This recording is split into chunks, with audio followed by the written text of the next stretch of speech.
Alabado sea Jesucristo, soy el hermano Miguel de Jesús y María, espero que estén muy bien. Bueno, hoy vamos a hablar en esta escuela de contemplación un poquito de la Virgen.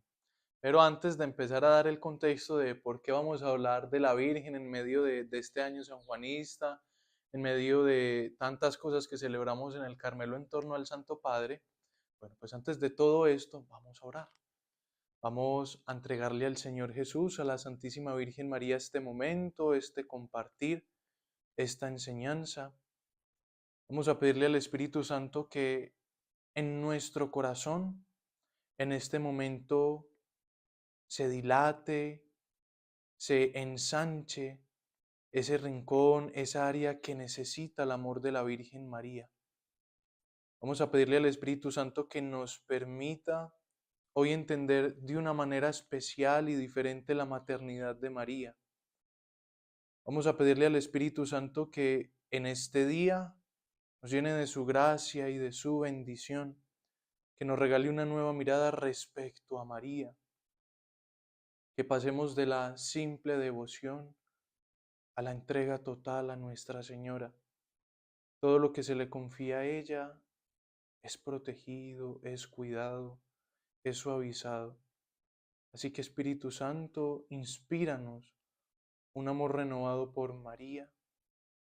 Inspira en nuestro corazón una nueva relación con María. Inspira, Espíritu Santo, en nuestro corazón pasión por María. Santísima Virgen María, yo te pido que nos llenes de tu amor maternal, nos desbordes con tu presencia. Tú eres nuestra mamá, tú eres nuestra luz.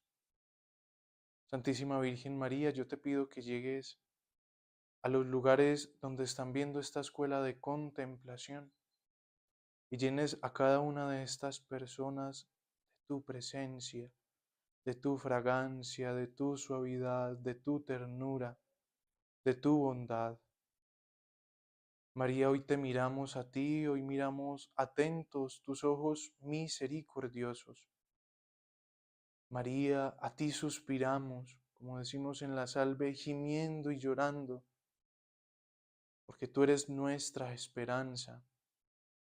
Cada vez que estamos contigo, cada vez que te contemplamos, algo pasa en el interior y es que se renueva la esperanza de ser diferentes, de ser mejores, de superar, de vencer. María, viéndote a ti, nada nos parece imposible.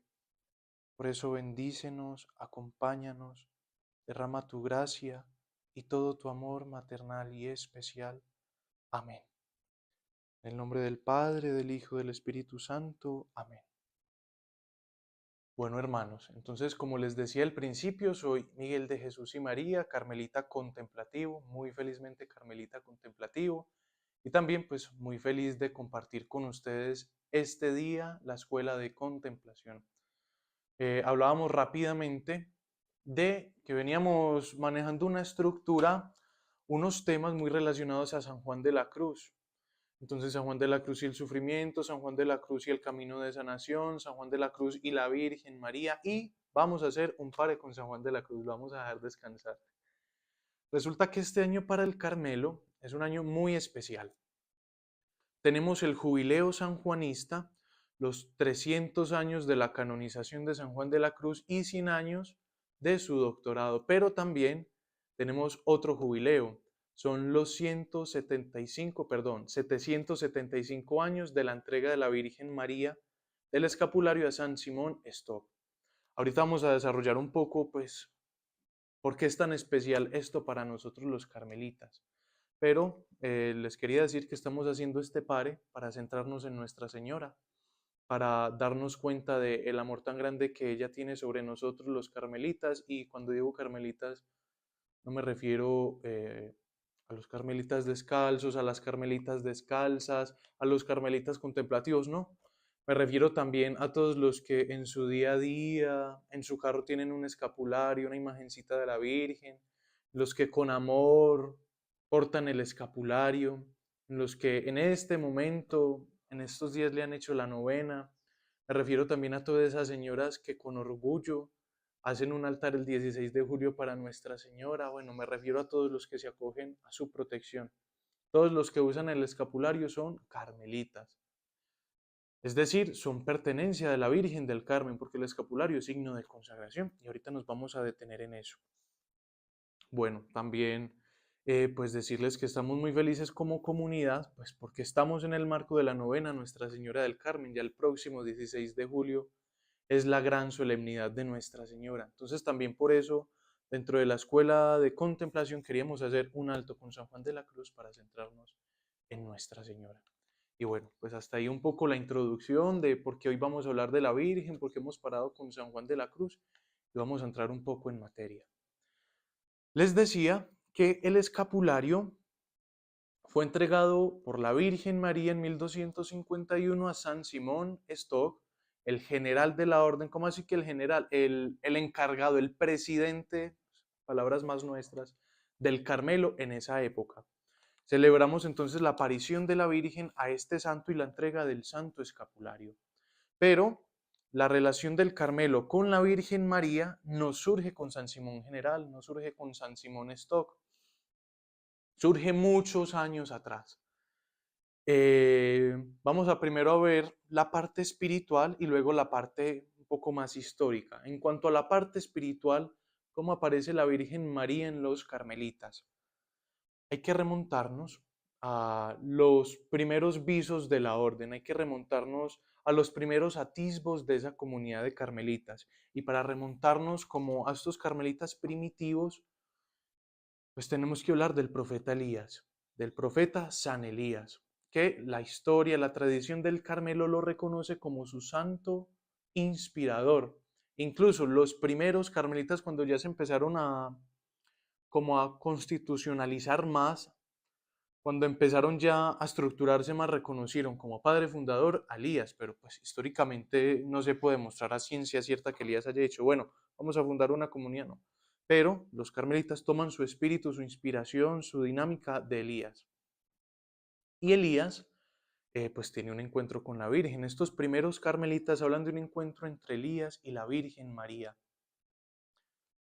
Lo chistoso aquí es que cuando los carmelitas hablan de este encuentro de Elías y la Virgen María, pues la Virgen María no había nacido. ¿Por qué? Porque Elías vive 8 siglos antes de Cristo. Pero, pues ya ahí en las experiencias de Elías, hay unos atisbos, hay unas manifestaciones que los carmelitas las interpretaron como la presencia de la Virgen María en el profeta Elías, y por eso, por esa dinámica, por esas presencias de la Virgen María, el profeta Elías, los carmelitas reconocemos como nuestros santos inspiradores, incluso fundadores en una manera espiritual, al profeta Elías y a la Virgen María. Entonces vamos a entrar primero en esta materia, la relación de Elías y la Virgen María. Bueno, resulta que 8 años, 8 siglos antes de Cristo, como les decía, el Señor suscita un profeta en medio del pueblo de Israel. Es el profeta Elías. ¿Y por qué suscita el profeta Elías? Resulta que el rey de Israel en ese momento, Ahab, se casa con una mujer Jezabel, pagana, que hace que su esposo Ahab o Acaz introduzca en el pueblo de Israel prácticas paganas. Empieza a establecer altares para un dios pagano, Baal, empiezan a tener profetas de Baal, sacerdotes de Baal, el pueblo se corrompe y el celo por el verdadero Dios, por el Dios de Israel, empieza a disminuir. Ya los profetas empiezan a ser perseguidos, empiezan a ser calumniados, los empiezan a asesinar también. Y Elías tiene que vivir oculto. A raíz de este pecado de idolatría que vive Israel por su rey y su rey a la vez por su esposa, el Señor castiga a Israel. ¿Y cómo lo castiga? Con una sequía. Dura 3 años esta sequía. Resulta que el Señor le dice a Elías, Elías está escondido para que no lo maten, que ya llegó el momento como de manifestarse a Israel. Y sale al encuentro de Ahab, sale al encuentro de Ahab con el riesgo de que lo maten. Y le propone ir al Monte Carmelo en Israel con los profetas de Baal y hacer 2 altares para demostrar quién es el Dios verdadero. Los profetas de Baal tienen que construir un altar Elías tiene que construir también otro altar y cada uno tiene que pedirle a su Dios que haga caer fuego del cielo. Comienza este duelo con los profetas de Baal. Los profetas de Baal arman su altar, ponen un sacrificio, un animal sacrificado, y empiezan a pedir que venga el fuego del cielo enviado por Baal para que consuma esa ofrenda.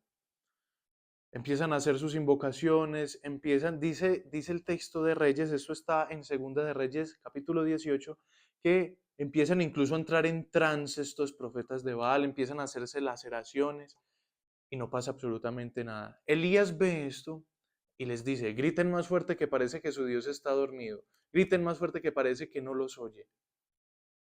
Ellos siguen, continúan y no pasa absolutamente nada. Llega el turno de Elías y Elías, para hacer más patente, más fuerte, más confirmable, más visible la acción de Dios, rocía, o bueno, más bien inunda el altar con agua. Empieza a hacer sus invocaciones y al instante desciende fuego del cielo que consume, dice el texto bíblico, hasta las piedras. Eran alrededor de 400 profetas de Baal los que estaban en el monte Carmelo invocando a su falso Dios y solo Elías está invocando al verdadero Dios de Israel. Empieza ahí un momento ya de persecución, ya de parte de Elías a los profetas de Baal, que no se escape ninguno. El texto ahí es un poquito fuerte porque dice que los degolla, en fin.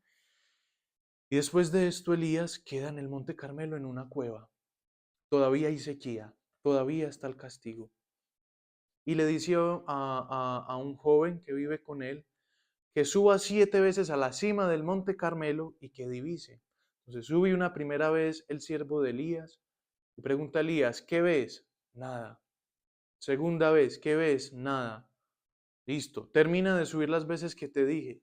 Y en la séptima vez dice que ve una nubecilla muy pequeña, muy pequeña, que se aproxima desde el mar. El monte Carmelo está de frente al mar. Entonces empieza a ver como una nubecilla empieza a hacerse grande, y le dice Elías a su siervo, al discípulo, ve y dile a Ahab que se esconda, que pare el carruaje porque va a llover.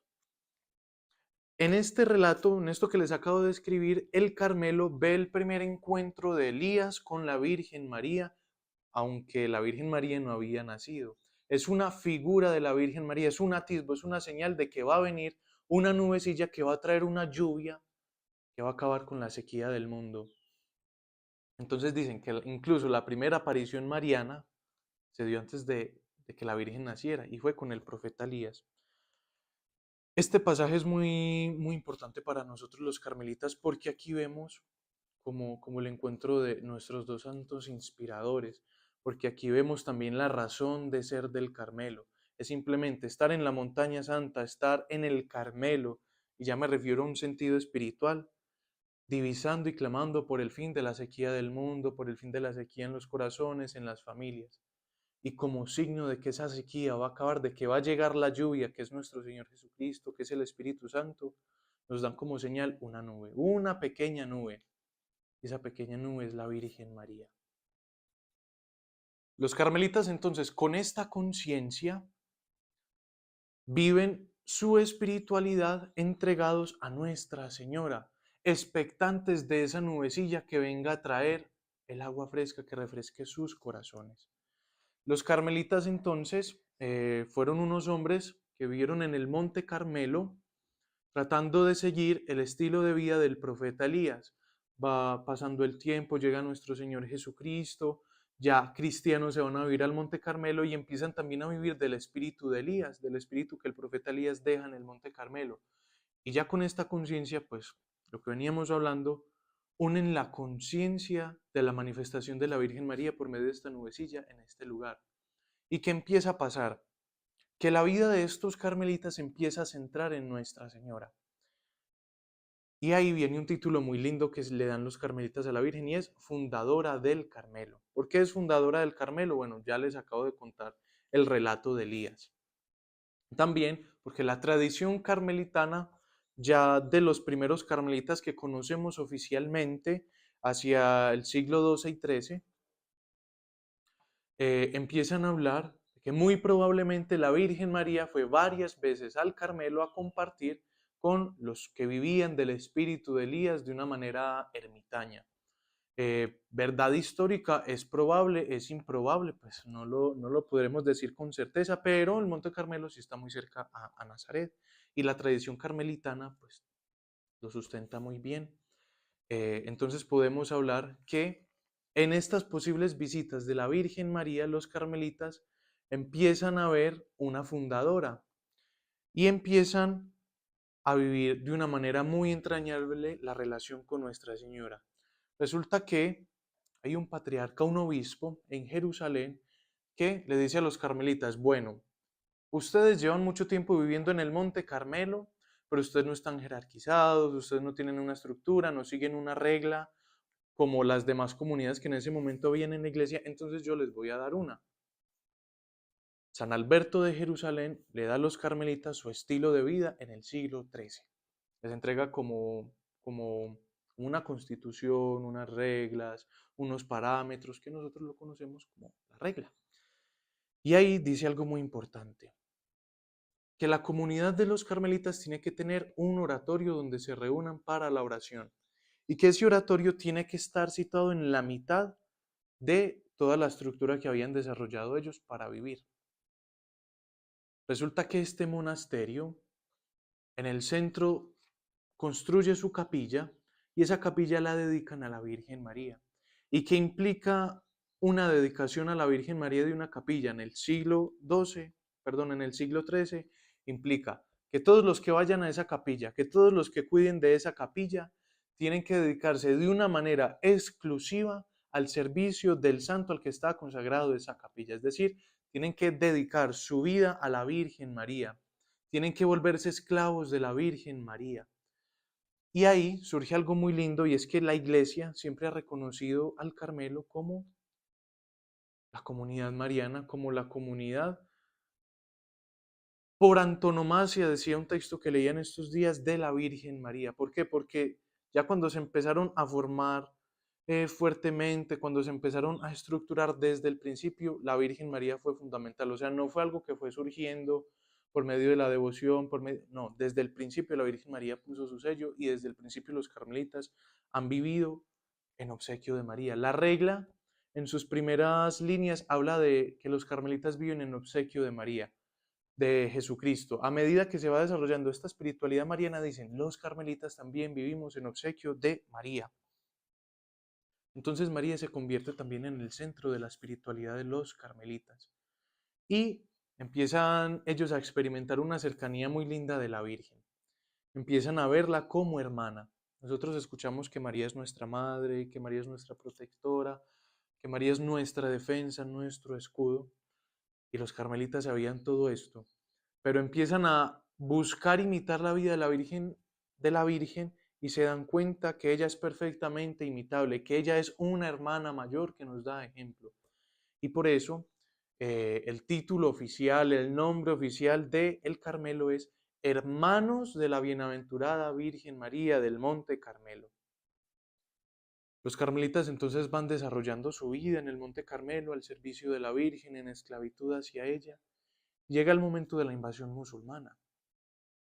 En esta época los carmelitas son expulsados del Monte Carmelo y llegan a Europa. Y aquí viene una etapa muy significativa del Carmelo.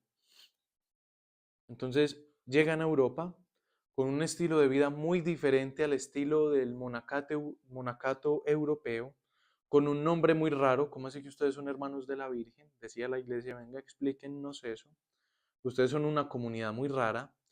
Y para esa época, la iglesia estaba viviendo una tormenta en cuanto a las comunidades. Resulta que están saliendo muchas comunidades nuevas con problemas heréticos. Y el Carmelo llega como una comunidad, entre comillas, nueva a Europa. Pero no es nada nueva. Ya lleva muchos años de estar funcionando, solo que en Oriente, en Tierra Santa. Entonces la iglesia empieza a ver con recelo al Carmelo y empieza a ponerle ciertas condiciones, a restringir mucho su apostolado, y empieza a amenazar con una extinción de la orden. Para ese momento, San Simón General, como les explicaba ahorita, algo así como el presidente, como entre comillas también el obispo de los carmelitas, el que los dirige y los coordina a todos a nivel, en ese momento, pues donde estaban a nivel Europa, empieza a pedirle a la Virgen María, bueno, ¿qué vamos a hacer, Santísima Virgen María? Ayúdanos, se va a acabar el Carmelo, esta es tu comunidad, esta es tu orden, somos tus hermanos, por favor, ampáranos, defiéndenos. Y el 16 de julio de 1251 se le aparece la Virgen a San Simón Stock y le entrega el escapulario. ¿Qué es el escapulario? Esta parte del hábito. Inicialmente solo lo podían vestir los carmelitas. Ya después, por los milagros que empezaron a acontecer alrededor del escapulario y por la devoción que la gente empezó a tener, pues ya se empezó a sacar el formato pequeño, que es el que más común conocemos. Entonces, el Carmelo está en peligro. Si aparece la Virgen María y le dice a la Virgen, le dice la Virgen a San Simón Stock, te entrego el escapulario, aquí estoy parafraseando, te entrego el escapulario que es signo de que la orden me pertenece, y le hace una promesa, el que muera con el escapulario será librado del fuego del infierno.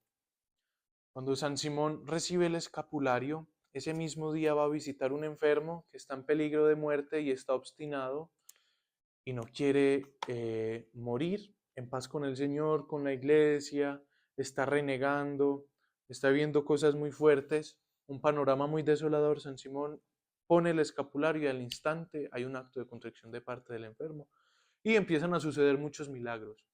Empiezan a suceder tantos milagros por ese pedazo de tela tan particular, tan extraño, que la gente cuando ve a los carmelitas por ahí empieza a arrancarle pedazos al escapulario y los empieza a usar y los empieza a llevar y a poner en las casas y los usan en su cuerpo, en fin, como signo también de que ellos quieren verse amparados de todas las gracias que viene por medio del escapulario. Resulta entonces que el escapulario se empieza a difundir.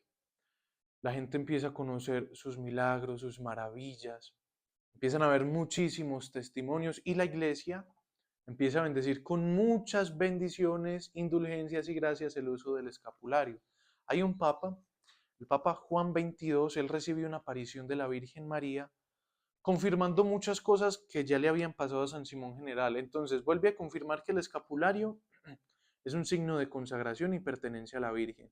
Y viene a decir que no solo va a librar del fuego del infierno, sino que si van al purgatorio, al sábado siguiente de la muerte, la Santísima Virgen en persona va a ir por sus devotos al purgatorio y los va a sacar de allí. Esto impulsa mucho más la devoción al escapulario. Este documento que cuenta la manifestación de la Virgen al Papa Juan XXII se llama Bula Sabatina, si lo quieren consultar, y al ser una bula papal hace que se difunda esto por toda la iglesia. Entonces empieza a haber más difusión de la devoción al Santo Escapulario y comienzan a haber muchos milagros. Milagros que se han registrado ya en épocas más modernas. Por ejemplo, en medio de unos disparos, el escapulario ha sido escudo. O sea, se impacta, se intenta impactar el cuerpo, se dispara al pecho o a la espalda y resulta la bala rebotando porque ha golpeado el escapulario. De hecho, los gozos da la novena a la Virgen del Carmen que hacemos aquí en Colombia, dice que el escapulario, aunque es de lana, puede tanto que vence al fuego y al hielo, al plomo y al acero, por todos los milagros que han pasado. Hay un santo difusor del escapulario muy especial. Él no es carmelita, pero sí le tiene mucha devoción al escapulario y es San Claudio de la Colombier. Él fue el director espiritual de Santa Margarita María de la Coca, la vidente del Sagrado Corazón. Él empieza a registrar y a ser testigo de muchos milagros del escapulario y empieza también a promover mucho su devoción y es testigo de conversiones a raíz del escapulario, de sanaciones a raíz del escapulario, de milagros inexplicables a raíz del escapulario. Empieza a contar muchas anécdotas del escapulario, de lo que les digo, de sanación, conversión, reconciliación familiar. Empieza a ser un gran impulsor del escapulario. ¿Por qué les cuento de San Claudio de la Colombiera? Hay una historia que cuenta él, que a mí me parece muy interesante y que se las quiero traer en este momento, y es que el escapulario es un medio de protección, de salvación, de sanación, pero el escapulario tiene que ser bien usado, tiene que ser bien usado. Y aquí entra la historia de San Claudio de la Colombier. Dice San Claudio de la Colombier que quien se quiera obstinar en una mala vida y usar el escapulario en el momento de la muerte lo va a dejar. Y cuenta una historia que él una vez está en Francia y ve como un hombre se tira de un puente, bueno, no recuerdo si al mar o al río, y tiene el escapulario y ve cómo milagrosamente el escapulario no se hunde, y al no hundirse el escapulario no se hunde este hombre. Y este hombre se intenta hundir pero no se hunde, vuelve, intenta y no se hunde, vuelve, intenta, no se hunde. Este hombre se quita el escapulario, lo arroja, el escapulario sigue sin hundirse, intenta hundirse y tampoco se hunde. Y obstinadamente reniega de Dios, y en ese momento una corriente lo impulsa hacia el fondo. ¿Por qué les quiero contar esto? Porque en medio de todos estos milagros, en medio de toda esta protección de la Virgen María, ha surgido mucha superstición sobre el escapulario. Y el escapulario implica una disposición de vida, una actitud de querer vivir de la mano de la Virgen de María, querer vivir cristianamente, y si no, el mismo escapulario me va a dejar en el momento de la muerte. También cuenta San Claudio una historia de 17 presos que son condenados a muerte, todos con el escapulario, porque estaba muy difundida la devoción en ese momento, estamos hablando siglo XVIII, y hay un preso que cuando va de camino ya a la muerte empieza a renegar, empieza a blasfemar, empieza a insultar al Señor, a la Virgen. Llega el momento de la ejecución, cuando recogen los cuerpos, ven que todos tienen el escapulario puesto menos uno. Cuando empiezan a investigar qué pasó, dónde está el escapulario, lo encuentran por allá suelto y se dan cuenta que al único que le faltaba el escapulario era el que había renegado del Señor. Entonces, el escapulario no es un amuleto. No es que si tengo esto ya entonces vivo como quiera, no es que si tengo el escapulario ya no me va a pasar tal cosa. El escapulario es un signo muy grande de protección, pero no es un signo de superstición e implica unos compromisos de vida. ¿Cuál es el compromiso de vida del escapulario?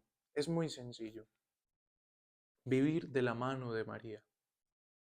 Es muy sencillo y a la vez muy difícil, porque nosotros somos muy obstinados en vivir nuestra propia mano, en vivir según nuestros criterios, en vivir según nuestras razones, y no consultarle al Señor muchas veces y pasar por alto que la Virgen María quiere estar en nuestra vida. El escapulario implica entonces también una conciencia de que la Virgen María es mi dueña, mi protectora, mi patrona, y que ella vela por mis cosas. Implica también de buscar su ayuda y buscar su auxilio y decirle: Santísima Virgen María, fallé, Santísima Virgen María, falté en esto, Santísima Virgen María, ayúdame en tal cosa. Y hacer un esfuerzo por configurar mi vida con la vida de la Virgen María. Cuando una persona se pone el escapulario, se está comprometiendo a vivir como vivían esos carmelitas de los que les hablaba, es decir, ver a María como una hermana que me enseñe cómo vivir. Pero entonces yo tengo que ser santo para utilizar el escapulario. No. Dice también San Claudio de la Colombier que con el escapulario vienen las gracias necesarias para vivir en unión a la Virgen María. O sea, no es condición ser santo para tener el escapulario, pero sí es condición buscar la santidad para llevar el escapulario por el resto de la vida. El escapulario es un instrumento de gracias, de salvación. Y aquí vamos a entrar en algo muy lindo. El escapulario es un signo de consagración a la Virgen María. Ponerse el escapulario es vestirse de la Virgen María. Cuando a la Virgen se le aparece a San Simón Stock, se le aparece vestida como carmelita. Es decir, la Virgen se pone el hábito de los carmelitas y entrega el escapulario. Ella tiene su escapulario y se lo entrega a San Simón Stock. Todo el que se pone el escapulario se está vistiendo de la Virgen María. Y al vestirse de la Virgen María, le está diciendo a todo el mundo, le está diciendo al infierno entero, se está diciendo a sí mismo soy pertenencia de la Virgen, estoy bajo su amparo, estoy bajo su cuidado. Entonces esto es muy lindo del escapulario. Nos estamos vistiendo de la Virgen María. Es el sello que ella nos pone. Dicen también los gozos a la Virgen del Carmen que el escapulario es la señal de los hijos señal. Entonces, cuando yo me pongo el escapulario, estoy diciendo a la Virgen María, quiero ser todo tuyo, quiero ser tu hermano menor, tu hermano pequeño y quiero aprender de ti a vivir. Y por ser señal de consagración, por vestirnos de la Virgen María, estamos siendo testigos de que somos pertenencia absoluta de la Virgen María. Y esto tiene algo muy lindo.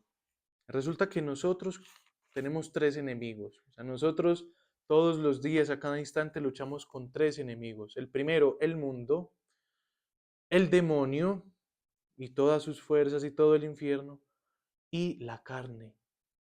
Cuando yo me pongo el escapulario, le estoy diciendo indirectamente al mundo, al demonio y a la carne, lo que les decía ahorita, soy pertenencia de María. Soy pertenencia de ella me defiende, ella me cuida. Hay una historia que pasa con el escapulario en Brasil, en cuanto a esto de que el escapulario es el escudo y es señal de los hijos de la Virgen María. Un hombre va en su carro, empieza a ver que se acercan unas motos, él empieza a acelerar, pero lo acorralan. Tiene que bajarse del carro, lo van a robar y empieza a escuchar disparos y empieza a sentir como un disparo alcanza el parabrisas, rompe el vidrio, cómo se afecta el carro, cómo quizás hay una bala perdida. Él se voltea y siente un disparo en la espalda y dice, me morí. Va al hospital, estoy muy grave, me acaban de disparar, me voy a morir, por favor, auxílienme, auxílienme. El doctor lo revisa, le quita la chaqueta que tiene y cuando quita la chaqueta cae una bala y se encuentra con que en la espalda del joven está el escapulario y que la bala impacta el escapulario pero no lo penetra y protege al joven. La Santísima Virgen María protegió a este joven por medio de su santo escapulario. Es decir, le dijo a todas esas fuerzas que lo están atacando en este momento, Él es mío. Yo lo defiendo, yo lo protejo. Entonces, con esto los quiero motivar también a que si ustedes tienen una sensibilidad por la Virgen María, por la consagración, el escapulario es el mayor signo de consagración. De hecho, la forma del escapulario en la mentalidad medieval ya remitía a la consagración. Vamos a hablar un poquito de la espiritualidad de la consagración a la Virgen María. Hay un santo que en el siglo XVIII pues, promueve mucho la consagración a la Virgen, San Luis María Griñón de Montfort, y él habla como signo de esclavitud el utilizar eslabones como cadenas.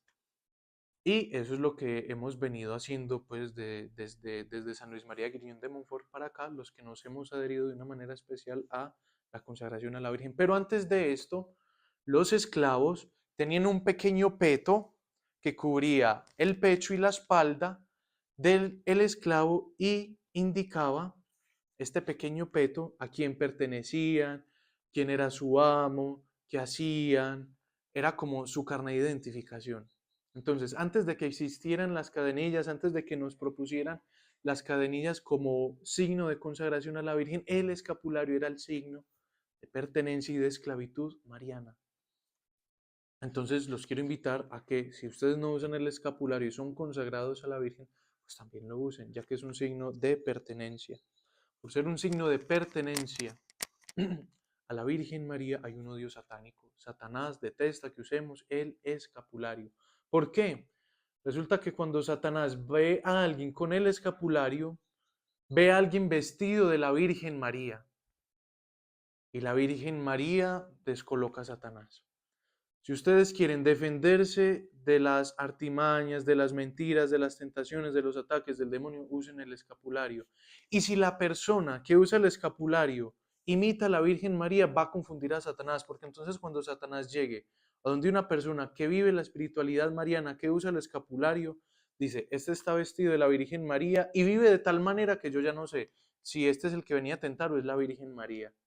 Entonces nuestra vida en unión con María también se puede convertir de esta manera en un exorcismo. El escapulario es medio de salvación. Desde la primera manifestación de la Virgen a San Simón Stock, su intención era decir, el escapulario es signo de salvación. Y dice, con este escapulario no se va a acabar la orden. En el Concilio de León, efectivamente le dan permiso a los carmelitas de seguir existiendo en la iglesia, y eso se da un 17 de julio. La aparición se da un 16 de julio y la aprobación de los carmelitas un 17 de julio. Y la Virgen María, entonces, cuando se le aparece a San Simón Stock, le dice, esto es signo de salvación, de consagración, de pertenencia, de mi alianza con los carmelitas, y el que muera con el escapulario será librado del fuego del infierno.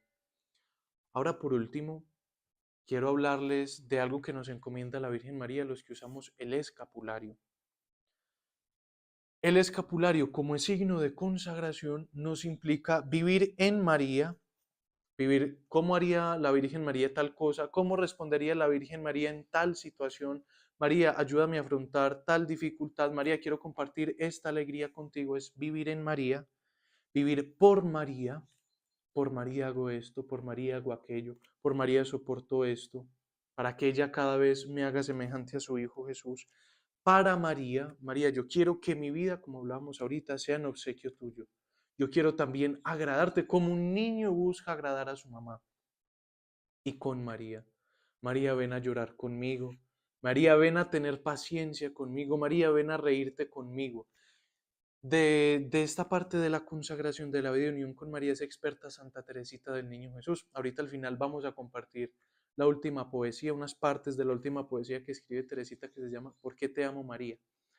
Teresita ve a la Virgen María imitable. Ella dice, yo no quiero verla tan gloriosa. ¿Por qué? Porque si la veo muy gloriosa, me olvido de imitarla. Aquí apunta Santa Teresita, no le está restando gloria a la Virgen para nada. Simplemente la está viendo también como una mamá humana, tierna, que quiere vivir con sus hijos, y ella quiere valerse de ese amor de María para vivir su cotidianidad. Y eso es la vida con María. Mirarla a ella y aprender de ella. Santa Teresita acuña una frase muy linda y es, María es madre y reina, pero es más madre que reina. Otra de las misiones que tenemos los que llevamos el escapulario es que prolongamos el amor de María por sus hijos en el mundo. O sea, donde estemos, el que usa el escapulario tiene que ser una vena, una señal, una aparición de la Virgen María, una extensión del corazón inmaculado de María, que le diga a las personas que lo rodean, en mí habita alguien que quiere cuidarte. En mí, conmigo, está María que quiere protegerte. Y sin necesidad de palabras, sin necesidad, no, simplemente siendo consciente de que la Virgen María está con uno todos los días y pidiéndole a la Virgen María que esos lugares donde estoy sean impregnados de su presencia, el trabajo, el estudio, la casa, en fin. Que el que use el escapulario sea una prolongación de la Virgen María en la vida de sus hijos. Resulta que en la última aparición de la Virgen de Fátima, el 13 de octubre de 1917, los pastorcitos y toda la gente que estaba ahí empiezan a ver cómo el sol danza. La gente empieza a ver cómo el sol se mueve, pero los pastorcitos empiezan a ver en el sol unas manifestaciones, empiezan a ver apariciones. Ven en el sol al corazón de Jesús, ven a la Sagrada Familia, ven a la Virgen bajo la advocación de los dolores, ven a la Virgen bajo la advocación del Rosario, que es la que se les estaba apareciendo, y ven a la Virgen en la advocación del Carmen bendiciendo al mundo. Con esto, ¿qué está diciendo la Virgen María? ¿Qué le está diciendo al mundo? Vuelve a decir dos cosas. Primero, que es el mensaje que más escuchamos de Fátima, el rosario, el rezo del Santo Rosario para estos últimos tiempos, y en esta aparición que tienen los niños en el sol, vuelve a hablar de el escapulario. Los niños ven a la Virgen y recuerdan que hay que usar el escapulario. Sor Lucía, la última de las videntes en morir, muere en el 2005, muere como carmelita, muere vistiendo el santo escapulario. Entonces, los que usamos el escapulario somos profetas también de estos últimos tiempos. Y tenemos, sí, toda una artillería. Tenemos el rosario como espada y el escapulario como escudo. Y eso es lo que nos va a defender y nos va a ayudar en medio de toda esta batalla. Y no es por medio de exageraciones, de fanatismo, no es simplemente por medio del testimonio, por medio de la conciencia, por medio de lo que les decía, que allá donde estemos seamos una prolongación del amor maternal de la Virgen María. El escapulario nos pide ser testigos del amor maternal de la Virgen María. Cuando ustedes pasen por un momento de dificultad, cuando ustedes pasen por un momento de dolor, yo los invito a que empuñen el escapulario y le digan a la Virgen María: María, soy tu pertenencia, soy tu hijo, ayúdame, sálvame. Y eso nos va a ir disponiendo a la acción de la Virgen María. Y eso nos va a ir permitiendo conocer y profundizar en su amor maternal y nos va a convertir en testigos del amor de la mamá de la humanidad. La humanidad ahorita tiene muchos dolores en la familia, tiene muchos dolores en la figura de la mamá. Ahora la Virgen María quiere que seamos sus instrumentos para sanar el dolor del mundo. La Virgen María nos invita a ser sus testigos de su amor maternal. Y bueno, pues con esto terminamos esta escuela de contemplación de este día, de esta preparación para la Virgen del Carmen. Los invito para que nos dispongamos, entremos en comunión con Nuestra Señora y le dejemos el protagonismo a ella para que ella cada vez nos haga más claro el protagonismo de su Hijo, nuestro Señor Jesucristo. Entreguémosle a ella nuestra vida, nuestro corazón. Yo también te invito para que si en este momento tienes puesto el escapulario, lo empuñes y renueves tu consagración a la Virgen María. Santísima Virgen María, somos tus hijos, somos tu pertenencia. Hoy renovamos nuestra entrega a tu inmaculado corazón. Hoy renovamos el deseo, el anhelo de vivir bajo tu amparo. Regálanos una conciencia del vestido tuyo que llevamos. Danos las gracias necesarias para imitarte, para ser tus testigos, para ser reflejos de tu amor en el mundo. Dice Santa Teresita del Niño Jesús en el poema ¿Por qué te amo, María? Cantar, madre, quisiera, ¿por qué te amo, María? Porque tu dulce nombre de alegría me estremece. Santa Teresita dice, tu dulce nombre de alegría me estremece en el momento en el que ella dice, ya no hay alegrías para mí. Es decir, cuando Teresita dice esto, está diciendo, mi única alegría en este momento eres tú, María. Si yo te contemplase en tu sublime gloria, eclipsando el fulgor de todo el cielo junto, no podría creer que soy tu hija. Bajaría mis ojos sin mirar a los tuyos. Para que un niño pueda querer a su madre, debe ella compartir su llanto y sus dolores. Madre mía querida, para traerme a ti, pasaste en esta tierra amargo sin sabores. Cuánto te amo, María, cuando te dice sierva del Dios a quien arrobas con tu dulce humildad. Esta virtud oculta te torna omnipotente.